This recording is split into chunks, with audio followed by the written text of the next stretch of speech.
So welcome to week 2 of Beyond the Jesus seminar. Let's go ahead and roll with things, and we might have some more folks joining us, which is fine.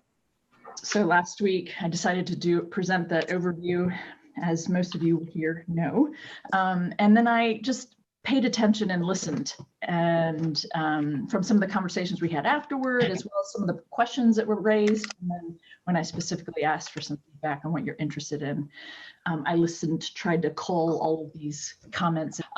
So that's just to let you know, that was why maybe things felt a little shaky last week. I was directionless. I'll just be honest. So I have some direction now and I'm feeling much better about it. But I kind of like to respond to what you all want to know. That's a thing I tend to do. So anyway, here we are, week 2, and let's go ahead and jump into it. I have a kind of an overview. So Beyond the Jesus seminar, which is turning into a little bit of everything, some of the Jesus seminar and some beyond. So what I thought we would do tonight. So a few things I wanted to cover with you in terms of some basics and clarifying. There were some questions raised last week. So go into some examples of the color codings. Obviously, there are a few other basics about the Jesus seminar that I thought you might find useful to know. Wanted to discuss the criteria, as I tend to teach it in intro classes, discuss some of the criteria and show you some examples that the criteria that the folks used in this venture. There was an interesting tangent that came up as I was preparing for tonight's class that I thought I would bring into our conversation, and then to do a brief overview of why the scholars did put together their own translation, what were the reasons, the issues that their particular translation addresses, and why they think it's valuable. You might not, but I want to cover that. And if we don't get through all of that tonight, I think we will, but if we don't, we can pick up with that next week. So that's where we're headed tonight, okay? So some of the basics here. So again, these were primarily males, but the fellows, as they were called, the people who were involved with this study, were from Western religious contexts and Western institutions, meaning they were both educated in North America or Europe. That's not just Western, I suppose. It's a very particular segment of the Western world, but also teaching in Western institutions. And I highlight the point more than simply noting the point, because this is an interesting element to me as a feminist scholar in the 21st century. This is a really interesting element of this whole venture. Something to reflect on, perhaps, right? That the biblical scholarship tradition as a whole, right, started in Western, primarily European influenced or descendants, contexts, education, view of the world. But we're discussing a collection that comes from an entirely different part of the world. So this is a question or an issue that comes up in modern conversations about our understandings of fill in the blank when it comes to the Bible. So let me just be clear. My interest in this is to point out what's going on and inform, but also to raise respectful, critical conversation about it all, because I think that is also in keeping with the spirit of this seminar. So I mean, there's nothing antagonistic about my intent here, right? But that's, when we talk about people being very interested in wanting to know, what did that guy say? Obviously this is a particular person who's a little bit more important, right, than most other humans in terms of traditions and their influence around the world. So Jesus obviously is an important guy, but what is, aside from the salvation piece and all reconciliation, like all of that really important theological content, right? Why? What's going on? What's behind? What motivates people to want to get back to the origins. What's at stake there? What is it that is believed to be valuable? Is there something there at the end of the rainbow, that we could acquire? Or is there something there that will be useful for us today? What are the motivations here? And not just that the Jesus seminar was predominantly male and entirely white. That's not true. I need to see. I'm not sure actually about Mahlon Smith. I'm not sure about him, but I think he was also. But it's not just the Jesus seminar. But for instance, when I go to the annual conferences, there's a segment that does Pauline studies, but not just interesting engagements and interesting papers about. But when you start talking about who was the real Paul and what was his particular one specific gospel, what was his message, that trajectory within biblical scholarship, predominantly male, almost entirely white. And so I just present that to you for food for thought, something to think about. So back to some of these basics. So as we discussed last week, they did get together and they culled all the references to sayings that are attributed to Jesus, and each scholar went through it on their own, and then they also collectively went through it. So no one's coming unprepared, right? And when it says as a group inventoried extant texts, so that means whatever translation they were in. Any of those were, these ancient manuscripts. If they were Coptic and Greek, we have, the Gospel of Thomas in Coptic and Greek, for instance, segments of it in Greek. Both are included in their, in the conversation for comparison's sake. And then at the end, as I noted, I want to talk about this a little bit. They did produce a translation of 5 Gospels. The fact that it's 5. Obviously the 4 canonical, and then the Gospel of Thomas, the sayings Gospel of Thomas, is interesting to me. And again, this isn't a criticism of any sort. It's just kind of a curiosity for me because, some of the same gentlemen put together this book called The Complete Gospels, right? So when you look in the table of contents of the Complete Gospels, there are, I'm not sure if my book is too bright. There are several infancy, and then there are some sayings, and then, so there's more than 5. And many of these are just fragments, and, so there's a statement being made just in saying that they think that the Gospel of Thomas, that collection of sayings, is that important, right? That's all I'm trying to highlight here. There's something significant in their opinion, significant enough about the Gospel of Thomas, the collection of sayings. There's also an infancy Gospel of Thomas and another actually related to Thomas. So he gets a lot of fodder. But so that's what the scholar's version is it's the translation of those 5. And then, of course, as we noted, they studied, debated, and voted on those sayings. And the way they voted then is reflected in their translation of the 5 Gospels. So the color coding system is applied within it. So let's talk about that color coding again, a little bit more in depth than we did last week. So red then is the most likely to have been something Jesus said, and as they very briefly discuss it, most probably spoken in a form close to what is preserved, which even that isn't entirely, certain, right? Which is interesting. But it's honest as well, right? Which I think we can all appreciate and respect. And why did they choose red as what Jesus said? It wasn't actually just because of that wave of, the red letter Bible where Jesus's words are in red. That actually has an older tradition than simply in the last 40, 50 years. There was a scholar, Louis Klopsch, at the end of the 19th century, right, late 1800s, who did something similar. He He started, actually, apparently, at least according to the records we have, his motivation for choosing the color red was when he was reading, some of the Gospels and this new covenant in my blood.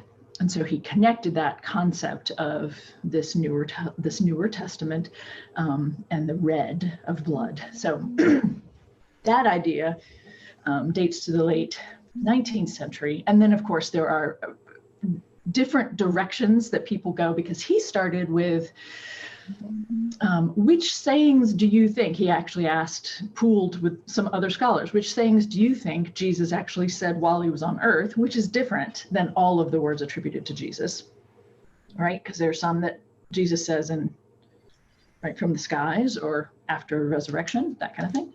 Anyway, so I'm simply just trying to point out this is, it's not just a recent thing. And actually, I was quite intrigued to learn that there's a document called Codex 16 that dates to the 14th century, where we see the scribes were color coding initially. Right, the narrative was in a lighter shade of red. The words attributed to Jesus were in a darker red, and then the words attributed to everybody else, his disciples, the devil, the Pharisees, everybody else is in black. So, we're in a good tradition. It's a standing in a nice long tradition, perhaps we could say, right? So then pink then follows the red in terms of the fellows being the people collected, not just males, but the fellows in the scholarly endeavor. Just not quite as certain that it's something he said. And specifically from their perspective, it is something that did perhaps, as they say, suffered modification in transmission. What does that mean?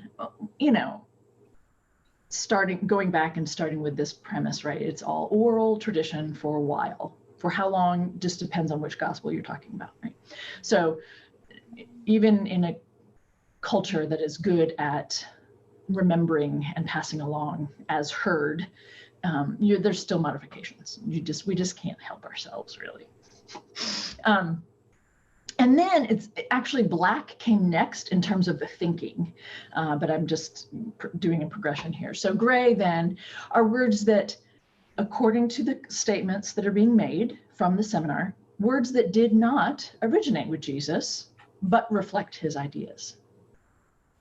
And I'm wondering if some of you are having a question right about now.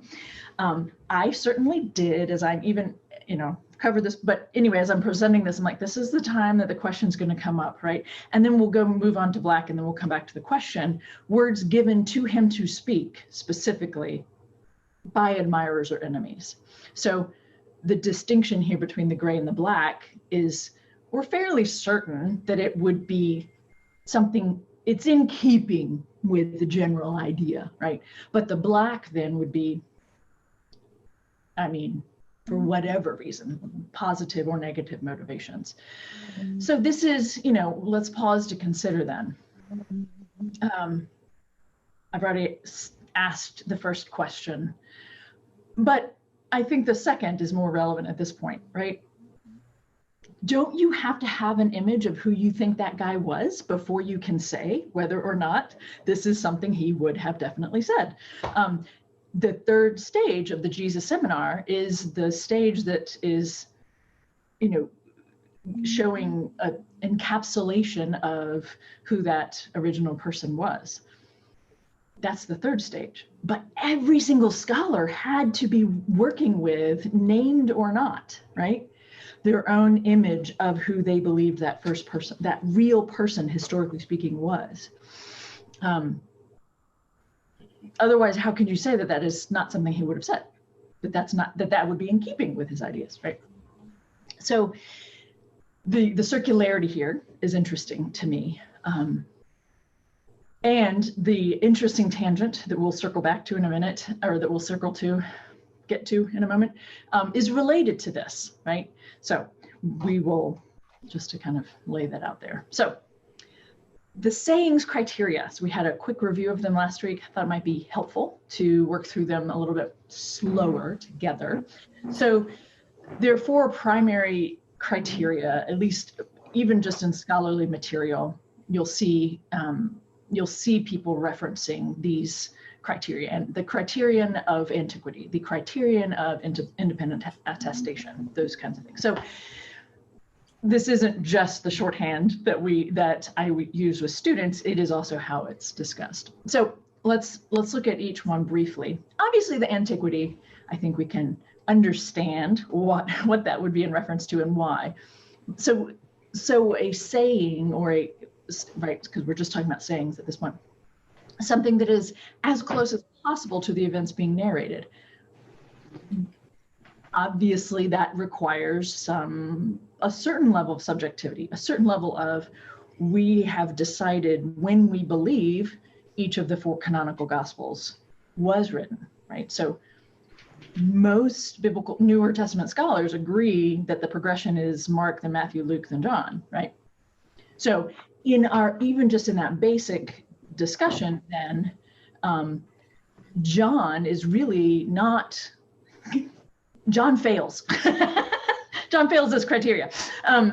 But sources such as the Gospel of Mark itself, the Thomas sayings, the Gospel of Thomas sayings, and Q, for instance, those sources are all sources that we consider to be quite early. Do I need to clarify what Q is? Do we have folks here who do not know what Q is? That is a possibility, and I just realized I did not throw in an image of that. I was going to do some of that next week. But Q, just to clarify, is a source somewhere out there, oral or written, that Matthew and Luke both, that we believe, that we can see that Matthew and Luke both use. So there are stories that they both refer to, they both use in their gospel, but does not show up in Mark, right? So when we talk about the first 3 gospels, the synoptic gospels, we talk about them together, Matthew, Mark, and Luke, as synoptics, and Matthew and Luke have some stories that Mark does not. So when we can see that, then we posit that Matthew and Luke, whoever wrote those 2, then we're both using a source over here that we're calling Kella or Q. So that would have to predate at least Matthew and Luke, and some think it is as early as even earlier than Mark, for instance. So anyway, I don't want to get too caught up in the details, but that's what the antiquity criteria is. The next is kind of fun, I think, and it's referred to as the independent attestation. So what does that mean? Actually, I always say I think we should call it the multiple independent attestation criteria, because that's so much easier anyway to say.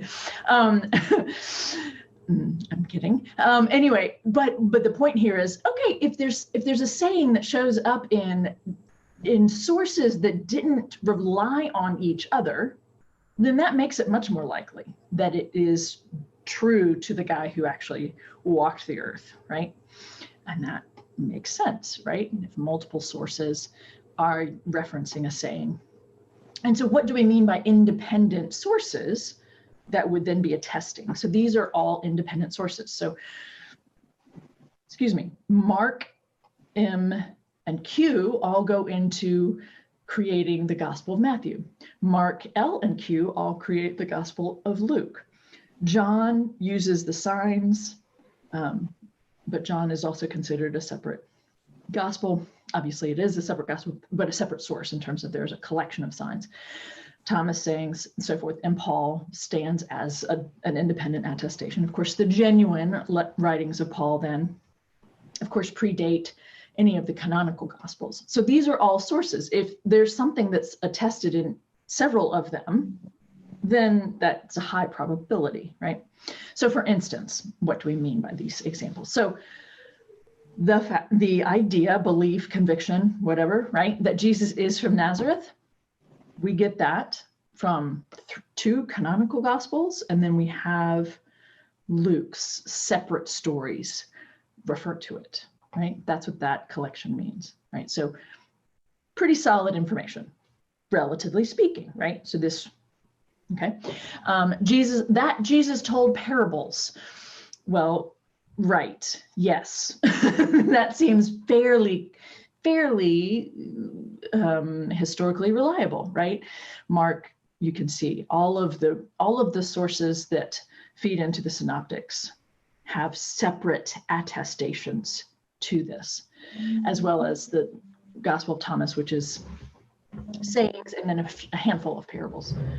And then, of course, the crucifixion of this man, Jesus, who was likely from Nazareth, right?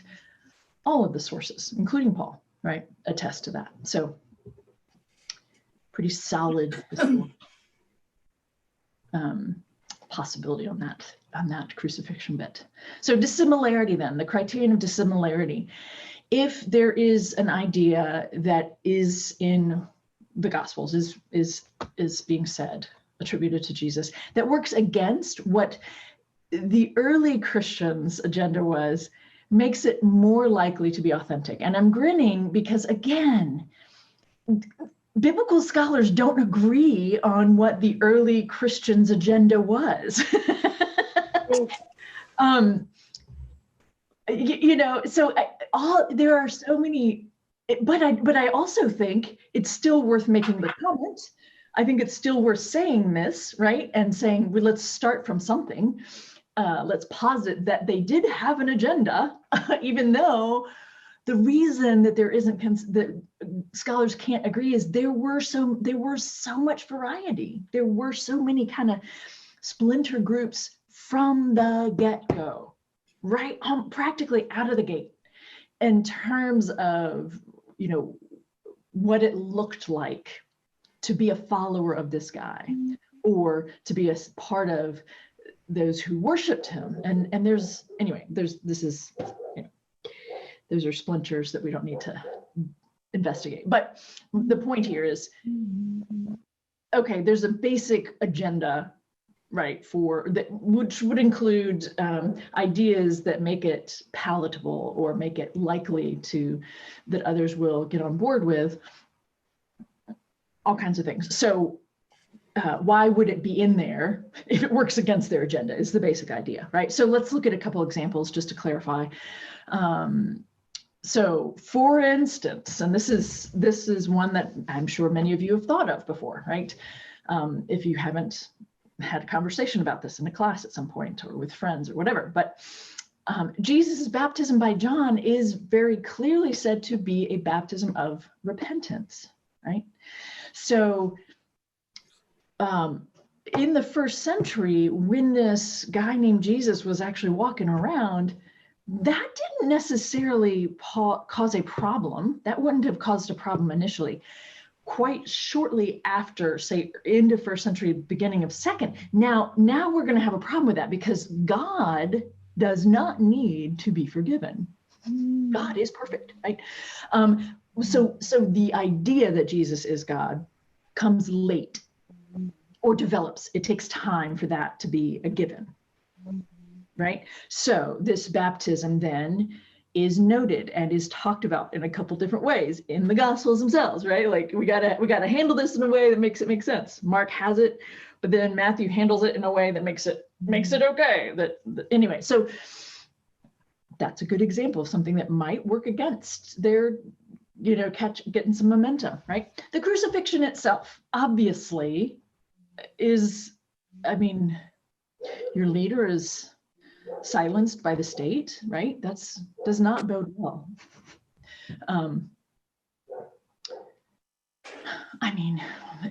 It brings up so many of these other issues in terms of theological weight, the meaning of the crucifixion, the idea, the things that this guy did historically that got him crucified versus what Paul ends up doing with it to make meaning out of it. Two different things, right? But on the level of a Jewish leader, being crucified makes it very difficult to claim he's actually a Messiah, right? The Messiah would not be crucified. He's actually going to end up being king, being enthroned, not crucified. And of course, this issue of the crux of Christianity, right? The event of the discovering the empty tomb. So Jesus being raised from the dead, that the tomb is empty, that death has no power here, right? That's pretty important. You don't have Christianity, you don't have the belief system without it. And yet, it depends upon, no matter which canonical gospel you look at, it depends upon women being the ones to discover it. All 4 versions. They have different lists of women who are present to witness it initially. Who cares about that, right? Variety we're okay with, but it's women each time. So on some level must have actually, right, been the case. So, contextual credibility then is the last of the 4. If a saying or deed cannot credibly fit into Jesus's, now this is a distinction that needs to be made, his own first century context, then it cannot be regarded as authentic. And so what do we mean by his context as compared to what, right? So Jesus's context, as this comes back a little bit to who do we think he actually was, right? There was some chatter after our class, wrapped up. I think it was actually in our class time last week, there was some discussion about, what do biblical scholars actually think that first, his thing was. Was he a peasant? Was he actually well educated? All these different kinds of things. So there's a premise there that they are positing, which is that he was from Galilee region, and well, they're positing that they have a belief that he wasn't apocalyptic, which is a whole other thing, but more of a peasant type from a rural area, right? Not from near Jerusalem. So there's some things in that realm that we can say probably not having these particular conversations, right? So for instance, when he is portrayed teaching what you might refer to as Gnostic ideas, the idea that an element of salvation is unbelief, right? It is having the right knowledge, having the right knowledge. I'll just leave it at that. That goes against, this idea that he would be doing that is to say that a peasant or a guy in the rural region of Galilee would be talking like that doesn't make a lot of sense. I'm getting the different pieces confused because there are some traditions actually that have him quite early talking Gnostically. So it's within the canonical Gospels, that's a late development. The Gospel of Thomas, however, actually has some Gnostic influence, so it becomes blurred. It's a little bit confusing, right? So I didn't have access to any of their other suggestions, but if there's an idea, it's attributed to him, right? So that led into this interesting tangent that had me kind of I was mulling this one over as I ate lunch today. So you may be familiar with the biblical scholar Bart Ehrman. I imagine many of you have read some of his work. I use his textbook on the Bible in my courses at University of Portland. I also use it at Portland Community Colleges, actually. So I refer to him, and the textbook, when he's discussing the historical Jesus, he makes this particular really interesting assertion, right? So he says in his textbook that I use that Newer Testament scholars generally assume that the guy Jesus was a Jewish apocalyptic prophet. That's kind of the best way to sum him up. Okay. Now, to say he was a prophet is not to say that he's predicting the future, right? It's a way of saying, referring to him as in the tradition of the Hebrew Bible prophets, right? The speaking God's word, calling back to covenant relationship, and that the way we treat each other is a reflection of our commitment to the covenant, right? That, social, economic, political injustices that we are participating in, that those things that we do is a breaking of the covenant. That's the general sense of the or the thrust of a prophet in this context, right?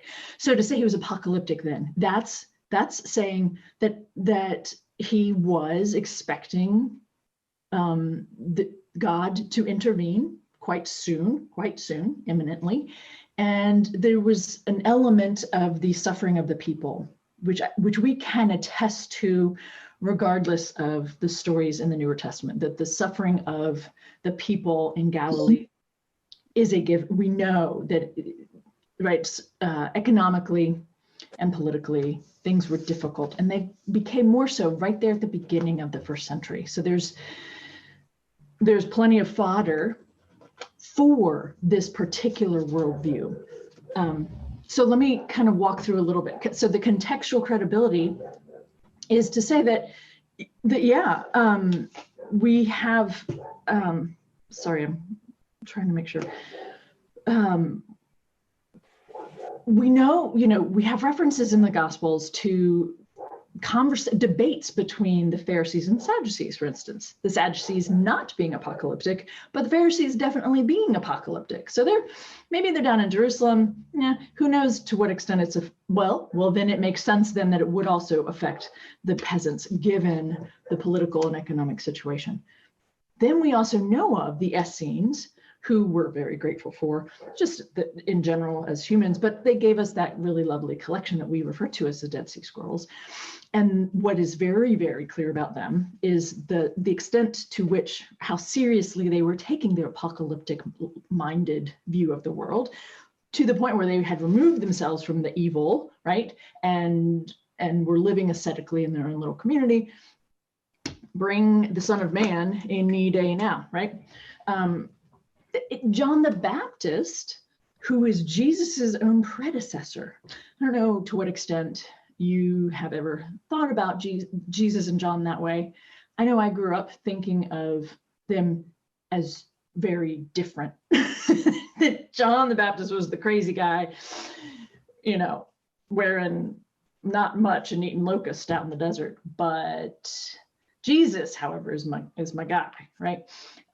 Well, guess what, right? No, actually, when you have someone preparing the way for this one, Jesus, we've got a bond here. We've got a continuity, right? So that is interesting. When I talk about this with students, at UP, it's fun to do because it's fun to point out that, maybe we should be thinking of Jesus as being a little bit more hellfire brimstone than just sweet, kind guy. And because we see some pretty intense stuff from John the Baptist, and he's merely handing the torch. Anyway, so we have, it's absolutely a credible suggestion, right? In the first century, whether you're in Jerusalem, given what we have in the Gospels, as well as from Josephus, who is, there's a bit of spin perhaps in his depiction of the history of the Jews, but certainly there's got to be at least a nugget of truth in it, right? And he's discussing groups of Jews who were very apocalyptic. So contextual credibility, check, right? The issue of antiquity, so does this date back early enough? And then the multiple independent attestation. What's so interesting about this is the antiquity part. The earliest gospel that was written, earliest Newer Testament gospel, canonical gospel, is highly apocalyptic. In fact, the farther you get from, the farther into this tradition called Christianity we go, the less apocalyptic things become. So it's the early stuff, which, related conversation, but Mark's gospel being written during or after in the middle of the war with Rome. So is that why it's so heavily apocalyptic? Or is it heavily apocalyptic because the original guy himself had a lot of apocalyptic material? So antiquity suggests, the criterion of antiquity suggests yes.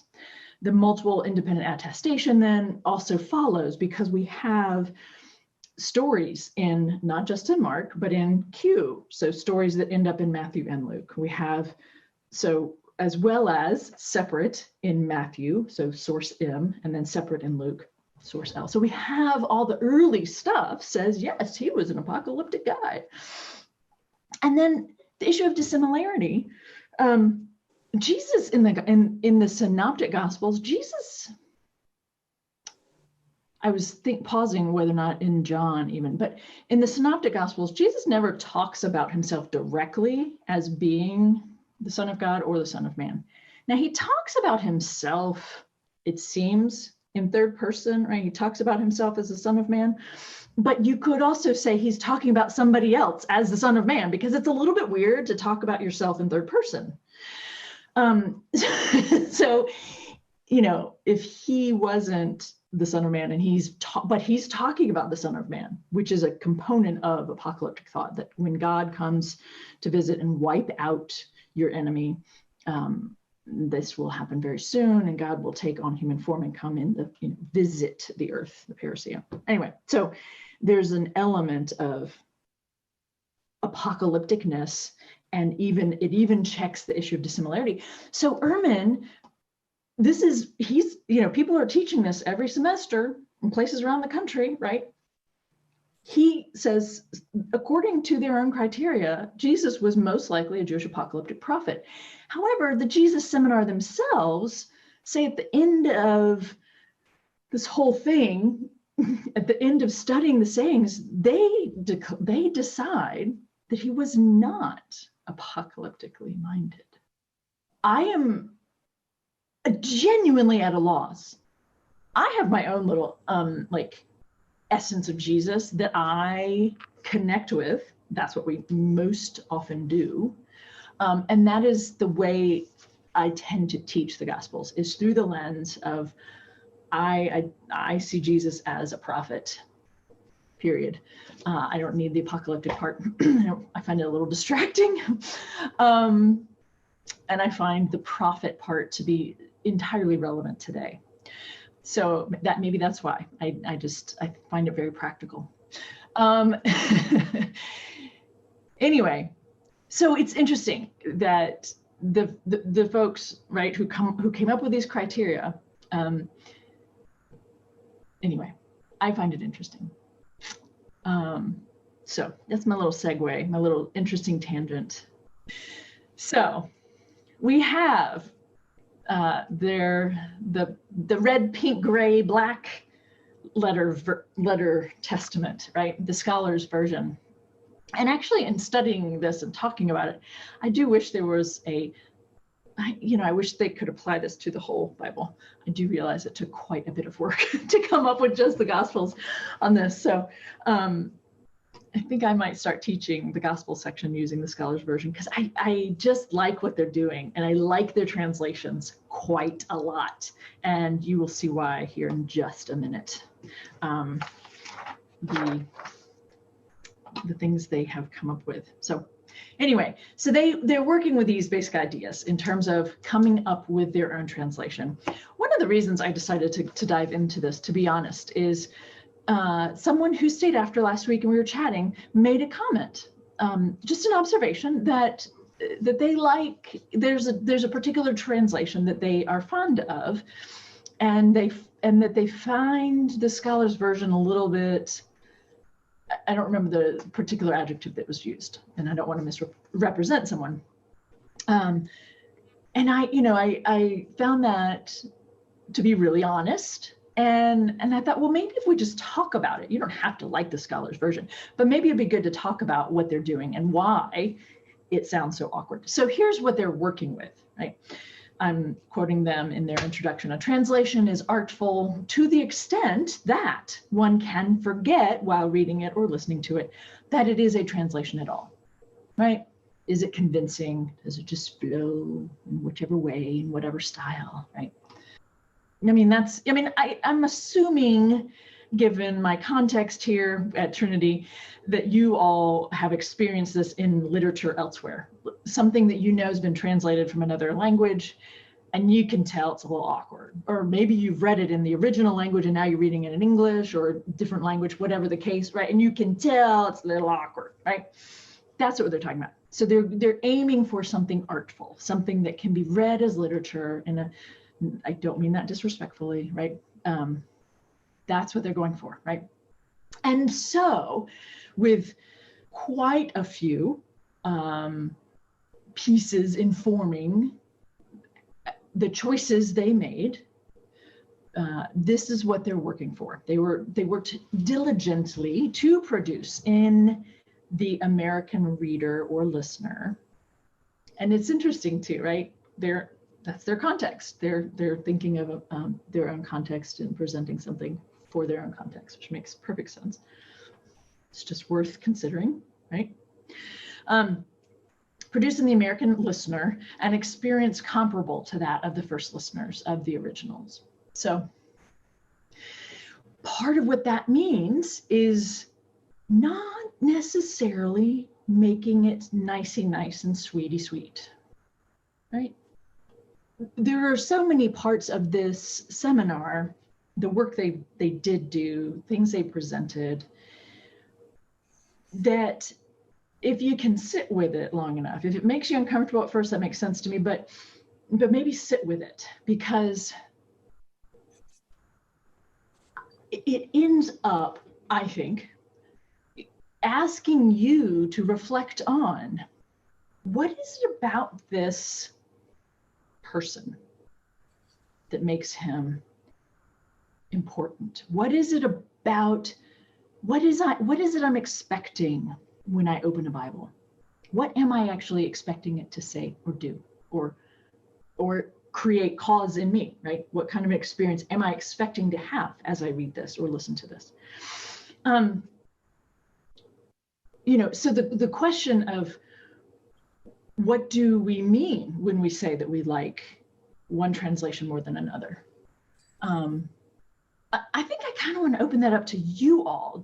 Does anyone have any thoughts about this that you'd like to, like, what does it mean to you that if you've ever made this kind of a comment? Maybe some of you, it's never really crossed your mind, or you just know that it's familiar and it's what you grew up on. I don't know.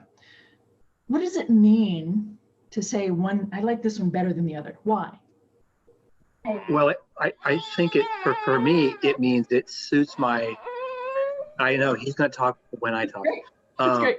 When it suits my predefined ideas of orthodoxy.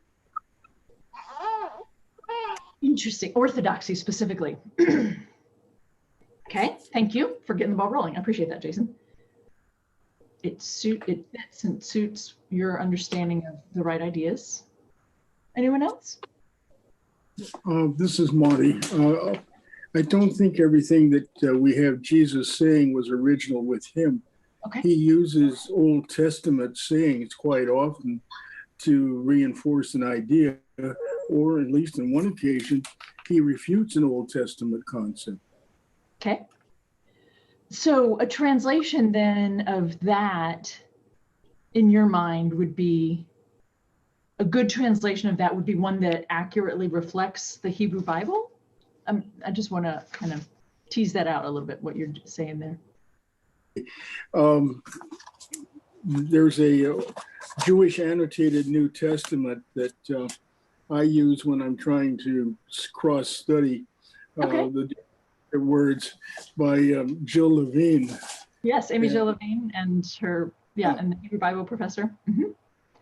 And she makes this comment quite often in her commentaries on them, that this was not always original with him, that he is using sayings from the Old Testament to address an issue. I also like to have you think about what comes first, the response, or is there really an issue that comes up to which the gospel writers want to say something, and perhaps are putting words in Jesus' mouth. Yeah, absolutely. Irma says, yeah. Absolutely. Okay. Go ahead, please. Are you there? Yeah. As I read that question, what do we mean when we say we like? Yes. I wonder if I might insert the word that we have affinity for one translation over another. So spiritually speaking, if you're going through something, you often connect with someone. Mhm. And I call that like an affinity. Someone understands your grief, or so based on where we are spiritually, like 10 years from now, I might read a different translation and feel more affinity towards it. So I think it depends on where we are Nice. in our particular journey. I like that. I absolutely agree, respect that. I think that's very appropriate, right? Yeah. I need to let you all know, I can tell that a couple of you have raised your hands, but when I'm in this mode, I can only see like 2 or 3 of you. Let me see, maybe I can figure out who it is. I'm not sure who is raising their, oh, let's see. I don't know who that is. I'm so sorry. So could you go, would one of you mind just kind of chiming in? I'd love to hear from you. John, I can see that you have your hand raised. John Zoll, would you like to chime in? I've been teaching adults for, in many ways, over the years. And when I became a Christian, I saw all these new versions coming out, 70s and 80s. And I think I mentioned last week, we started in the ecumenical churches, evangelical churches, I'm sorry. And it's interesting because of the emphasis on there's one way to understand what's in the scriptures, and yet they were all using different translations. Mm-hmm. I was asked to teach a class. I can't remember what, something in the scriptures, even though I was fairly new as a Christian. And I decided I would just take many versions and try to take a section of scripture and look at each of those. And my thought was, and this is probably not a legitimate way to look at it, but that each of these versions was a rough approximation of what was being said, but taken together might get us closer to understanding what was really being said. So that's sort of the tactic I used. It seemed to help me. Okay, sure. And there even came out, there was this one book that was 25 translations, all in parallel to drive you crazy. And I have one that has 8 in parallel, yeah. And that in and of itself is a lot. So yeah, I can't imagine 25. I like to ask the question, is it the conversation or the suggestion that you can have a better translation, a better interpretation of a story, for instance. That's a really fun way to get people upset, right? Is to say that this interpretation of what Jesus is saying here is actually better than the one that you grew up on. I say that playfully, I hope you know that, but also, it raises, part of the point of raising the question, is it possible to say that a particular translation is better than another? And again, I think all of the comments that have been made about this highlight that it's more about for you, right? This particular translation, as Holly very nicely pointed out, it meets me where I am now. So as a biblical scholar then, and as this scholarly effort has a different focus or a different goal in mind, right? So I happen to find their translation, the way they chose to engage these stories to actually be a little bit better than the one that I usually teach from, which is that I usually use the New Revised Standard Version, NRSV. It's a nice, solid, middle of the road translation that I often clash with, right? But it's common, and so that's why I use it. But I like what they've done. So let's look at some of the reasons, or why some of the things that they've seen in the typical English translations that when they looked at the Greek, they could see that there was, they didn't like the bias that was influencing the typical or common English translations. So every single translation has bias, every single one, right?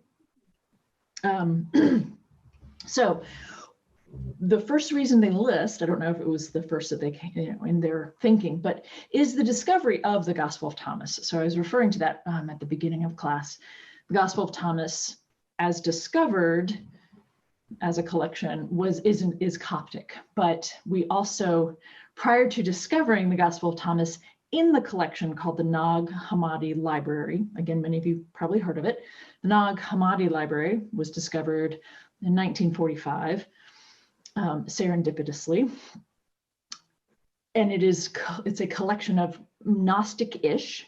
I like to use the word ish, partly because the concept or the label of Gnostic in general is being debated by scholars. But the discovery of this collection of sayings in the mid 20th century made them decide that it was worth incorporating what this really early collection suggests about what is likely to be historically accurate. We had actually some, I think it's 21 of the sayings from the Gospel of Thomas actually in an earlier fragment, a fragment that we had discovered earlier in Greek, but this is a collection, full collection in Coptic.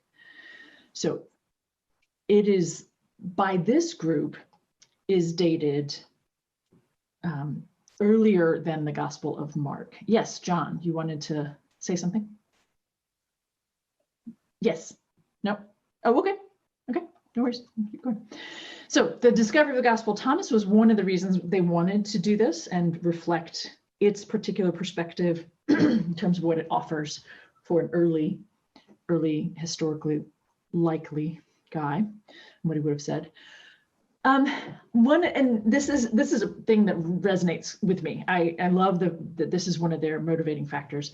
Many of the English translations have this tendency to level things out, to make the four Gospels sound a little bit more like each other than the Greek reflects. And it is sometimes difficult to explain. You really more have to show. Right, you have to be shown this thing, but it is interesting, and every single time that a translation committee makes a choice, it's not like they just randomly make the choice. It's always with reasons, and so I don't mean to be dismissive. One of the motivating reasons for kind of this leveling that we have in the NIV and the NRSV just to take two fairly common ones. Is for liturgical reasons, so that when you're reading from John this week and then you're reading from Mark next, it's not jarring, but that we can tell that we're reading from the same genre, right? That's about us, right? That's about what works for us, not necessarily respecting what was going on originally, right? So I prefer getting back to the original. So that question I raised at the beginning, like, what's the deal with getting back to the original? I ask it at myself as well, right? Why do I care? So we're just being honest here. It's all about naming our biases and owning it, right? So I find this really fun. I think I have a couple examples here for you. So when we could see that in the Greek, there was something of a colloquialism, then they tried to reflect that in English, something similar. So here's an example. In the first chapter of Mark, at the very end, we have this discussion. So what I haven't labeled them, but I think that you'll pick up on it pretty quickly. The one on the left in all of these examples comes from the NRSV, and the ones on the right all come from the Scholars Version. So a leper came to him begging him, and kneeling, he said to him, so I don't want to draw attention too much on, but even just the language in this opening is very different. Mark's gospel is very fast paced. You can see it much easier in the Greek than you can see in the leveled out and semi-massaged NRSV. But if you choose, you can make me clean. And the Scholars Version says, if you want to, you can make me clean. Okay, not a huge deal, right? not a huge shift, except that when you think about a leper and probably being ostracized due to the leprosy and all these things, if you choose, you can make me clean, you know, is a little bit awkward to think that they would be speaking that way. And this is the part I find really interesting. The NRSV, moved with pity, Jesus stretched out his hand and touched him. When the Greek actually suggests that Jesus is a little bit annoyed. Why has the NRSV made it sound more compassionate? She asks rhetorically. Right? Why did they do that? Because we can't handle Jesus being upset. We can't have God being testy. Although Jesus was indignant, he stretched out his hand and said to him, all right, you're clean, versus I do choose, be made clean, right? I'm a fan of the one on the right. It's a little bit more honest and it makes a little bit more sense to me, right? I don't choose your depiction of Jesus. I just find that a little bit more realistic, right? Here's another one. Oh, no, we're going to talk about, aphorisms and proverbs. So when they can see in the Greek, this is happening, then they, again, tried to find something similar. They tried to work with the same kinds of linguistic things happening. So like if there's an assonance in the Greek, they tried to make that work in the English, weren't always able to, but wordplay, you know, those kinds of things that we see in the original language. It's nice if we can make it work, but we can't always. So those kinds of things, as well as rougher language. So they tried to be more honest or more rough than sweet and sweet, right? Nicey nice. So for instance, Jesus heard this, he said to them, when Jesus overhears, he says to them, this present tense thing going on in Mark is all about the fast and the immediacy. And so you can see there's a difference there, but it's more about this that I wanted to show you. This is probably familiar to many of you, right? Those who are well, I'll just read the NRSV first. Those who are well have no need of a physician, but those who are sick. I have come to call not the righteous, but sinners. And I'm so familiar with this NRSV version, right? That I just kind of know how to work with it. But look at what they've done with it. Obviously, I'm trying to sell you on this, right? Since when do the able-bodied need a doctor? It's the sick who do. Able-bodied, perhaps well-bodied, I don't know. There's, you know, anyway, that's maybe not the best. Anyway, interesting, isn't it? I did not come to enlist religious folks, but sinners. It's a little bit more familiar kind of language, but I'm also reflecting their color coding here. So that first part, not red, but pink. So most likely in keeping with something he would have said, and then gray. So they don't think he actually said something like this, but they could believe that somebody wanted to put it in his mouth, right? Back to the point that Morty was making, right? But I like this. I can relate to this better. It makes more sense to me. Here's another one. All of those woe to the scribe, woe to you, right? I don't know. Have you ever used the phrase woe to you other than maybe playfully with someone else in church? Because that's the only context in which it's going to be understood, right? Woe to you. Or on a Shakespearean stage, right? So you the scribes, you scholars and Pharisees, you imposters instead of hypocrites, right? Damn you. That's what's being said here, right? In the NRSV, for you lock people out of the kingdom of heaven. And the scholars version, you slam the door of heaven's domain in people's faces. I don't know about you all, but that one, again, the slamming the door in people's faces, that I connect with better, right, than locking people out. I don't know, maybe you work, they both work, I don't know. Similar kind of thing. You do not go in yourselves, and when others are going in, you stop them.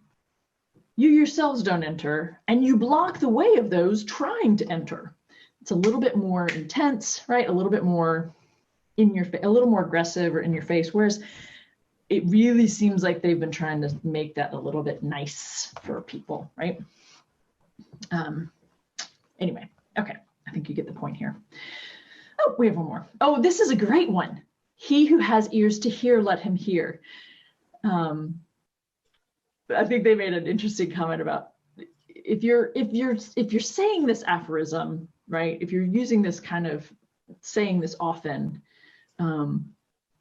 you can imagine you like something you might say to a child when you're trying to get a point across, right? Something that you might say often, right? They joked about let him hear might actually be misunderstood for let him eavesdrop, right? Anyone here with two good ears had better listen, right? At least in my experiences, this one is a little bit clearer, connects better, so forth. So you all get the idea, I think.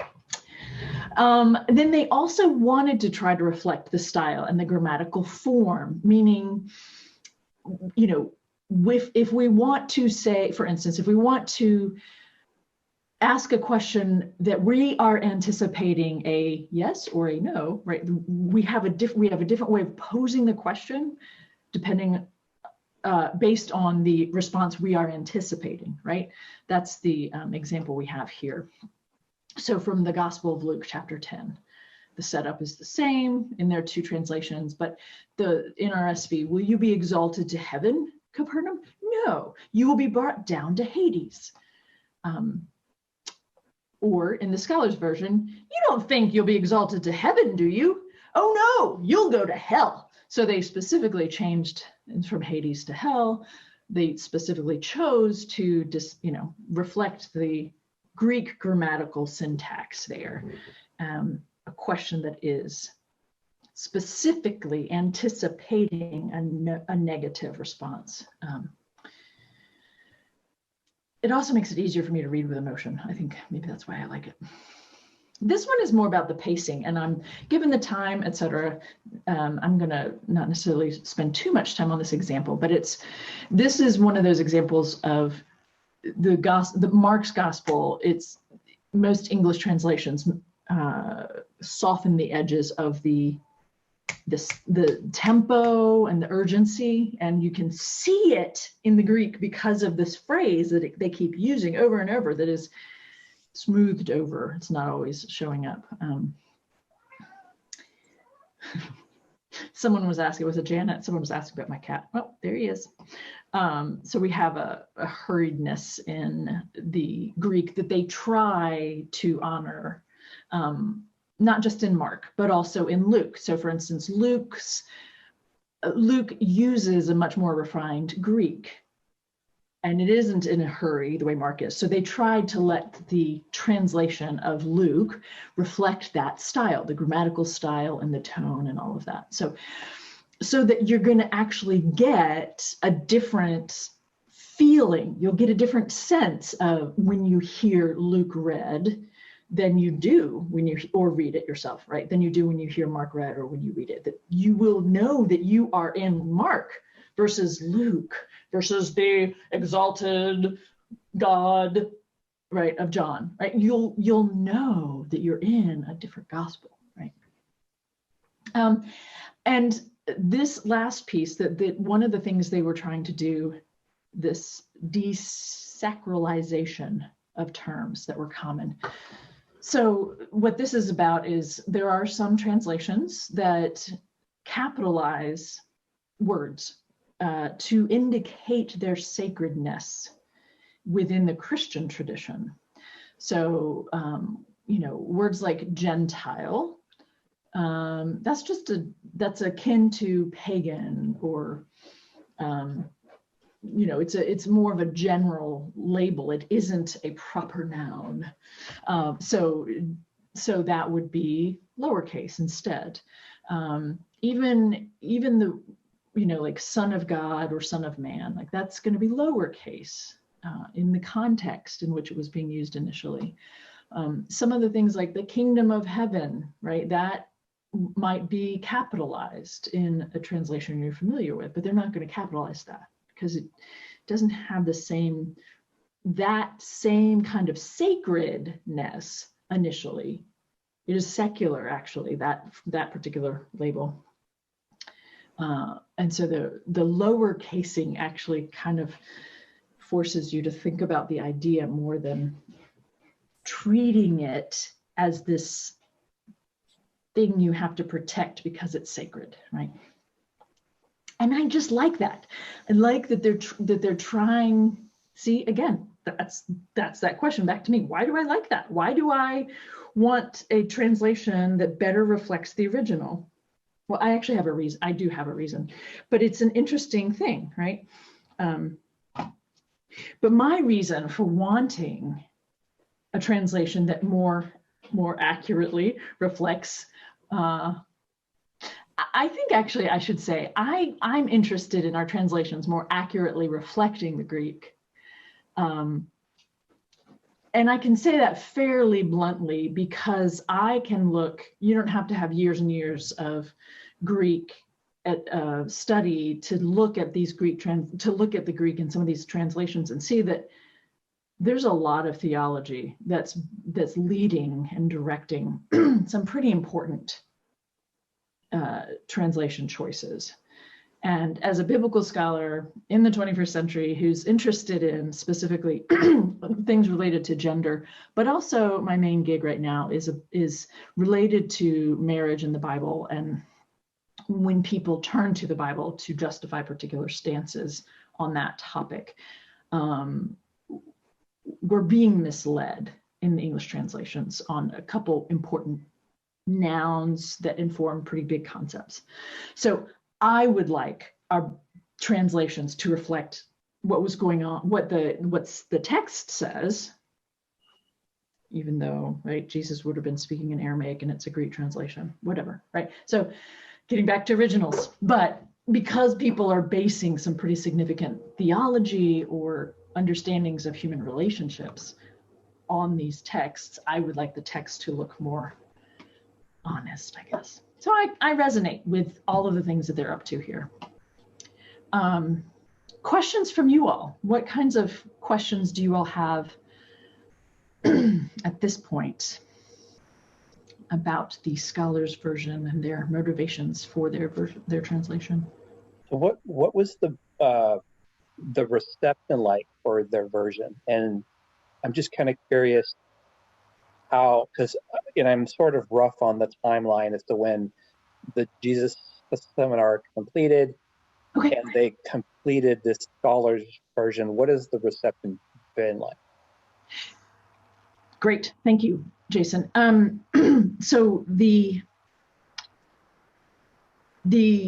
Scholars version is focused on the sayings. So the issue of, actually, that's really interesting.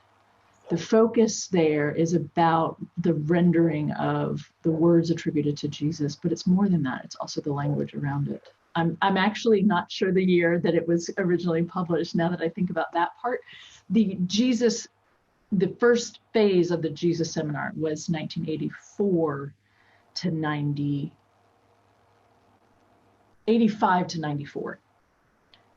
To 91, excuse me, it was 6 years, 85 to 91. So that's when they met twice a year for 6 years to look at the sayings. And at the end of that, then they came out with this translation. So 92, let me see, I have it right here. The reception, however, which is probably more interesting part. Anyway, I actually can't answer that well. I can tell you that I'd never looked at it. Right, so I'm a Newer Testament scholar, but I wasn't a gospel scholar.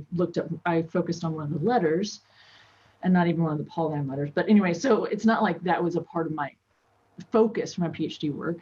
But I didn't even. So my sense is not super well received, but in terms of familiarity, like it's not like. It isn't as if scholars are referencing it in any of the papers I've ever read, right? Like I've never, it would be a thing you might say, for instance, if scholars will say, if they're using their own translation instead of quoting from the most common, which in the scholarly realm is the NRSV. But right now, that might change soon. But they'll say all quotation, all translations are mine, unless noted or whatever. So I've never seen a scholar, the scholars I read, right, aren't in a place where they're noting or using the scholar's version. So I don't actually know, I think it's a great question. And if I can just add the context for the question. So I think what I'm curious about is back to your original slide, the first slide that talked about, well, who were the people that were part of the scholars that were in the seminar? What was the diversity? I appreciate the gender and other aspects of diversity.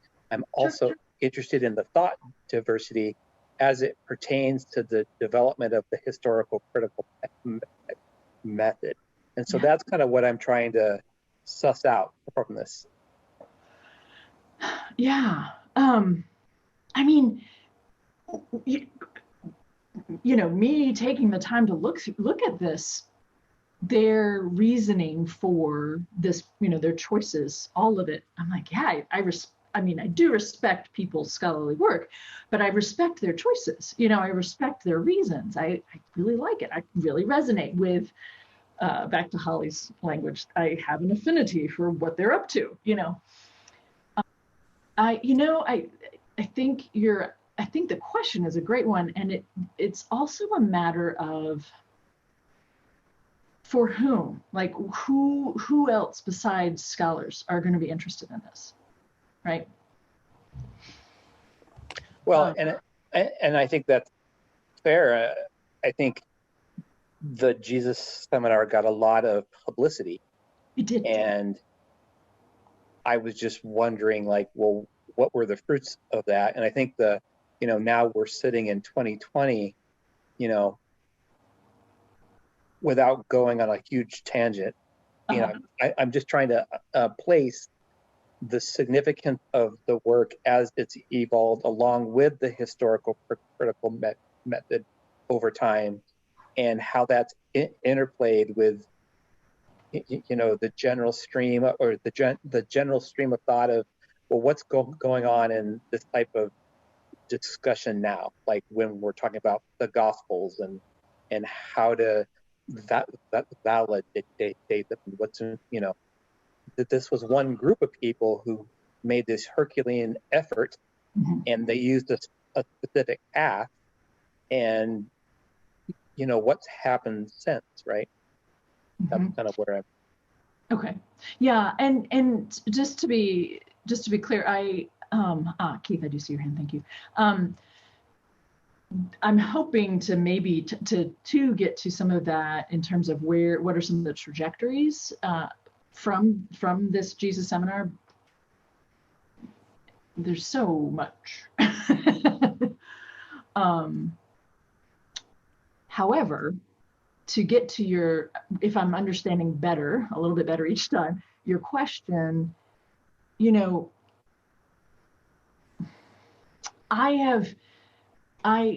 I've engaged some of the Jesus scholars, the historical Jesus scholars. I've engaged some of their work because I'm interested in their thoughts, but I don't have a whole lot of time to go into it. But I didn't even know the scholarly version exists, right? So what lingers is there's some scholars who wanted to try to do this, and they had, degrees of probability of historical reliability. And I think, just the fact that there's some scholars who are willing to do that in a kind of a public way was a really big deal. Because going public like that about the fact that maybe some of the things attributed to Jesus aren't actually historically accurate, like just even that is a big deal to go public on, right? So the general thrust of what they were doing, it was an important landmark. It was an important, rather important, yes, stake in the sand, whatever you want to use, whatever analogy. But I don't know to what extent the scholars who then have come since need to rely on what the Jesus Seminar folks came up with, right? There's a way to go about doing historical Jesus work that I am certain that scholars would be familiar with the Jesus Seminar, but they don't actually necessarily have to engage it and can still do respectable historical Jesus work. Does that more answer your, or at least a little bit of what you were trying to get at there? I'm sorry, I'm not quite. Yeah, and I think over the next several sessions we can come back to it because it's kind of a big question. So yeah, absolutely, great. Yeah, thank you, Jason. Keith, did you want to chime in? Well, I'm of course I'm not trained as a biblical scholar, but in my own reading in these areas, it seems that we can say that predictably certain people immediately called everyone in the Jesus Seminar. I mean, they were quick to say, "You're going to hell," because the members of the Jesus Seminar dared question certain things. Absolutely. They dared assume that you could think about a sacred text in this way. Right. And, so I think all of that's pretty predictable. It does seem to me that one way of thinking about the impact of the work of the Jesus Seminar, again, as you've said, this is a group of scholars who were, some of whom were seen as being very reputable, others less so, but some are seen as being very reputable. They in a sense, legitimated certain kinds of conversations. Mm-hmm. And some of what we see as an outgrowth of that is people picking up threads and either agreeing with them and taking them in a certain direction or rejecting them and saying, okay, the picture of Jesus that the Jesus Seminar folks tend to have is X. Mm-hmm. And because they did define it as clearly as they did, even though, of course, they didn't all agree on everything, it was a pretty clear picture of who this human Jesus was and what he might have said, in Aramaic, of course, not in Greek. Then it became a way of thinking about Jesus that other people could either agree with or argue with if they wanted to do this kind of contemporary scholarship, versus the people who, of course, from the beginning just said, no, you can't do any of this. You can't talk in this way about our text or about the tradition. Our Jesus. Don't mess with our Jesus. Exactly. Don't mess with our Jesus. It's always been this way. And of course, because Jesus spoke the way he spoke in the King James Version of the Bible, and everything he said is literally true, that sort of thing.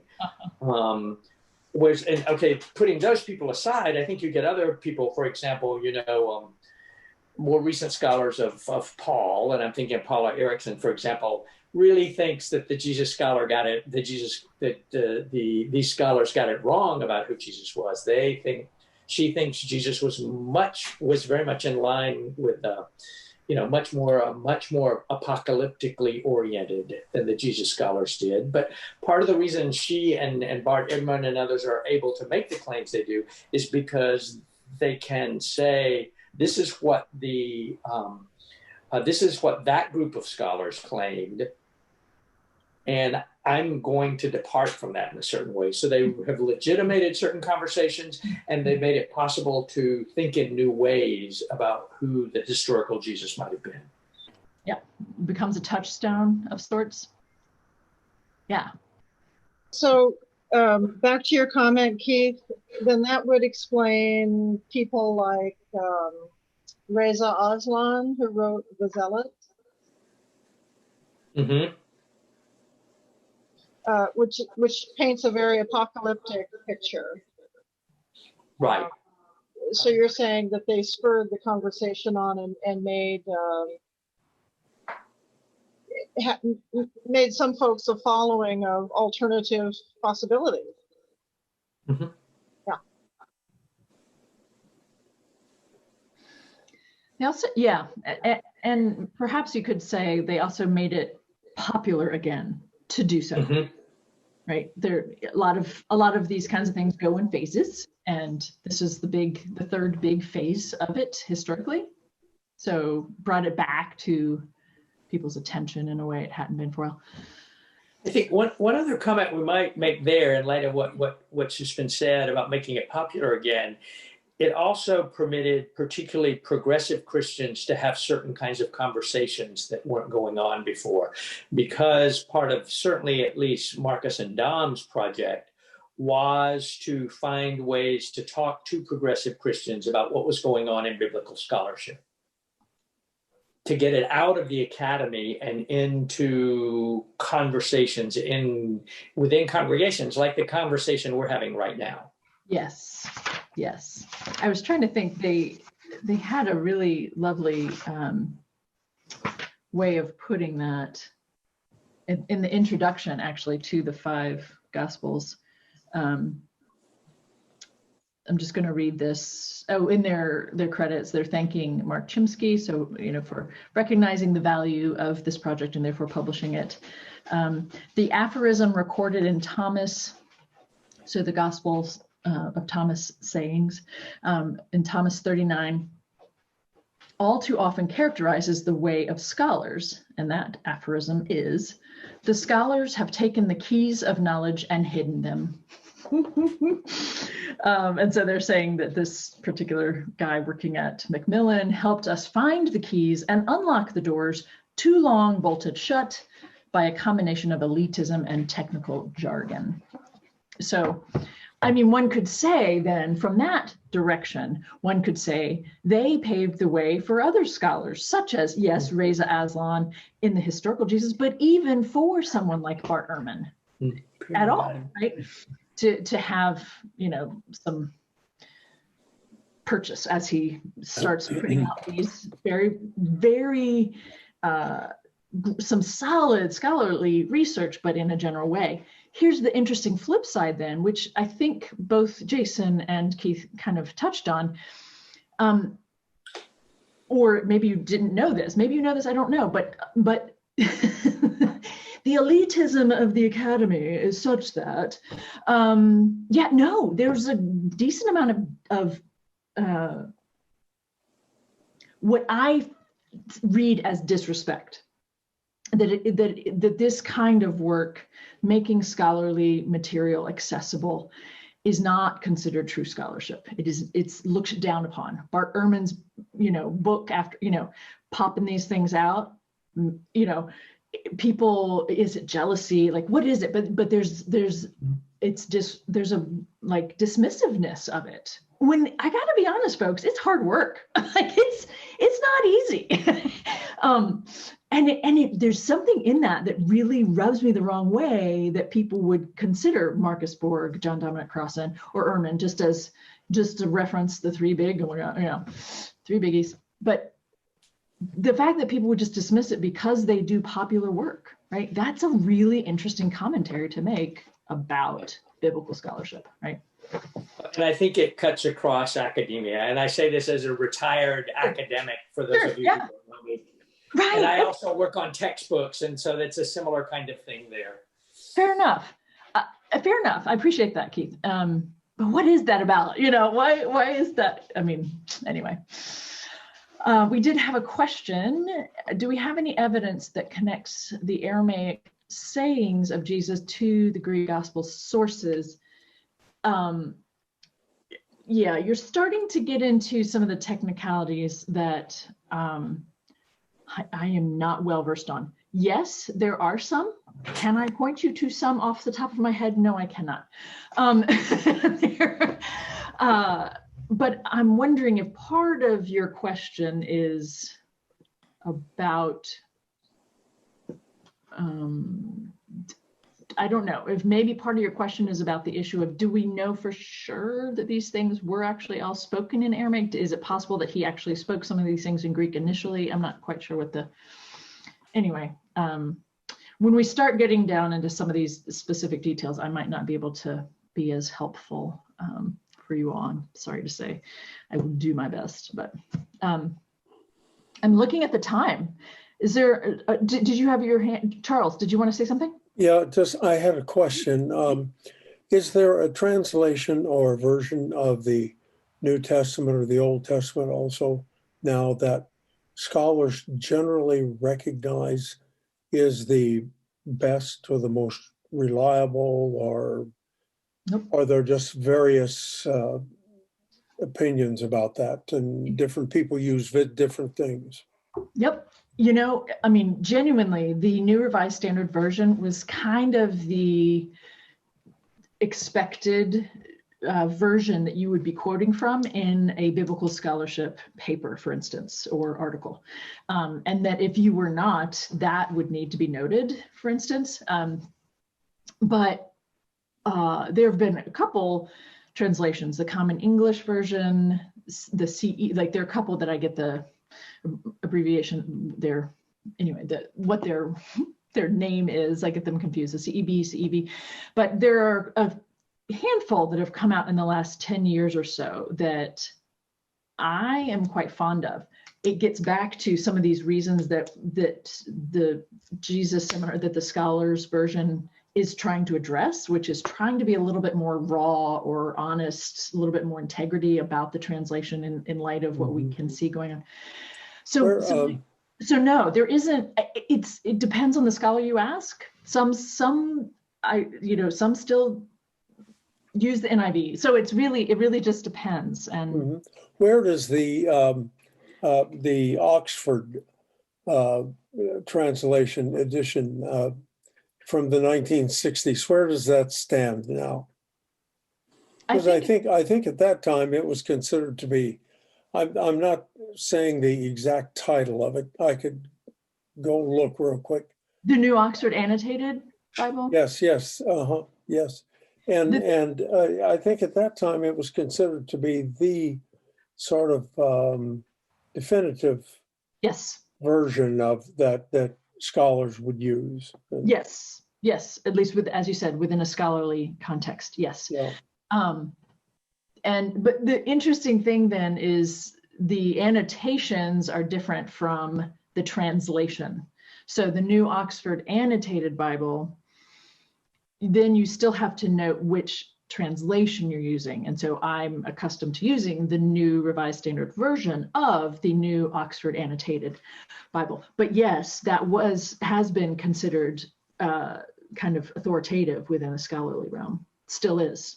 And that's an element also then again of what might be changing soon in terms of what is believed or so highly respected, I suppose. I feel myself. Go ahead, please. Oh, it's Freddie. And hi. I was just wondering, is there a publication out of the Jesus Seminar work? Is it the translation of the 5 Gospels, or?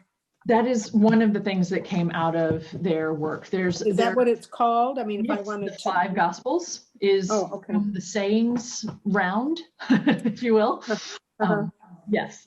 And then they did produce a book at the end of the portraits of Jesus. Or the profiles, I guess they called it, profiles of Jesus. They did. Is that what it's called? Profiles of Jesus. Thank you. Yes. And thank you for the class. Absolutely. I'm wondering, you mentioned, I think last week, the number of sayings that were in the red were a dozen or 15.